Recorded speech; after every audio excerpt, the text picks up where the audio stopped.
The world of professional sports is filled with all kinds of unusual athletic endeavors when you dig into the history books. From chess boxing to extreme ironing, people have come up with some creatively weird ways to compete. But one nearly forgotten sport stands out for how popular it once was among Victorian gentlemen of means: competitive racewalking. During its golden era in the late 1800s, competitive racewalking was a widely celebrated spectacle, with elite gentlemen walkers achieving jaw-dropping feats of endurance before massive stadium crowds.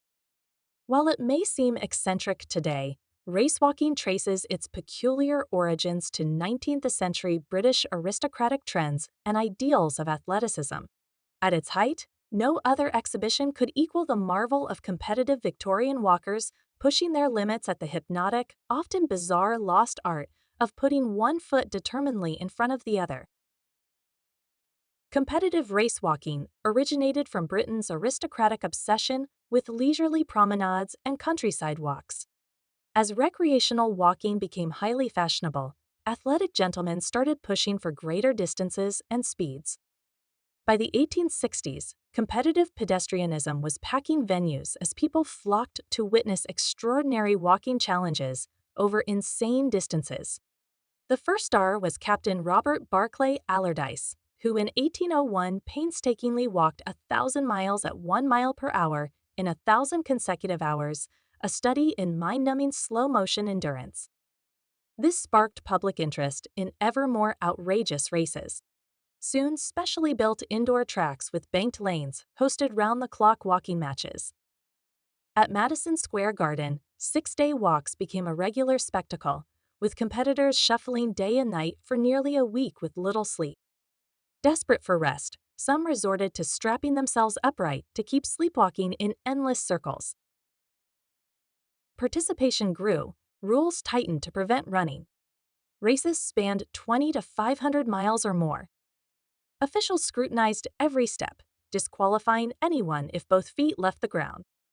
Distinct styles of walking evolved, along with strategies for ideal pacing, rhythm, and balance. Walking in sync with partners produced record times.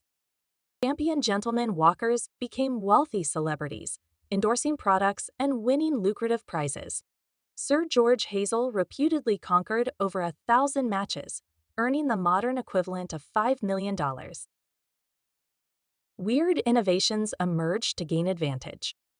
Special raised heel walking shoes were designed to maximize stride length.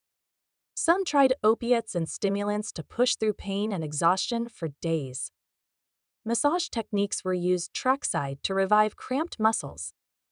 At the height of pedestrianism's popularity, a walker named Charles Rowell competed in over 100 events per year, routinely logging over 2,000 miles in races annually. His career total distance equaled walking over 4 times around the entire planet. Across the Atlantic, American racewalker Dan O'Leary earned fortune and fame for stunts like completing 500 miles in 5 days. Huge throngs greeted him at public events, where he sometimes walked carrying a stovepipe hat without it falling. African-American racewalker Frank Hart broke barriers and achieved greatness in the sport's early days. Despite facing racial discrimination, he set numerous records and was admired for his exceptional stamina and grace. This golden era of competitive racewalking declined by the early 1900s, as other modern sports seized public interest. While the spotlight has shifted to newer sports over time, racewalking continues on as an Olympic and casual activity.